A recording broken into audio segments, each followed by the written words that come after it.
Hello বন্ধুরা, কেমন আছো তোমরা সবাই? আমি তো ভীষণ ভালো আছি। আবারও একটা ছোটোখাটো মিনি ভ্লগে তোমাদের সবাইকে অনেক অনেক ওয়েলকাম। আজকে হলো দোল পূর্ণিমা। সকলকে জানাই দোল পূর্ণিমার অনেক অনেক শুভেচ্ছা, হ্যাপি হোলি। সকলে দেখে শুনে রং টং খেলেও আজকে।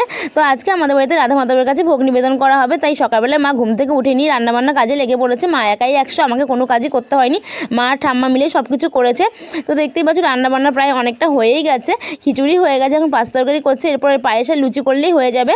ঠাম্মা পায়েসটা করছে আর মা আমাকে বললো শেষে যে 4-5টা লুচি তুই বানিয়ে দে, আমি ভেজে দিই, তারপর তুই ঠাকুরের কাছে ভোগটা দিয়ে দে।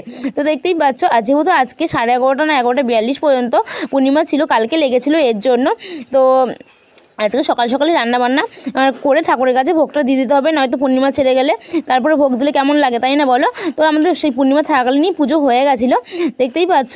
আর কারা কারা আজকে দোল পূর্ণিমা ঠাকুরের কাছে ভোগ নিবেদন করেছো অবশ্যই কমেন্ট করে জানিয়ে। আমাদের প্রতি বছরই করা হয়। তারপরে আমরা গঙ্গা পুজোয় যাই, কিন্তু এবছর আর সেরকমভাবে যাওয়া হয়নি, যেহেতু এক জায়গায় গেছিলাম আমি দুপুরবেলা, তার জন্য। তো আজকে মায়াপুরে নবদ্বীপে ভীষণ ধুমধাম, ভীষণ মজা হয়। তো কারা কারা নবদ্বীপ মায়াপুরে দোলের মধ্যে গেছিলে সেটাও কমেন্ট করে অবশ্যই জানিও আমাকে।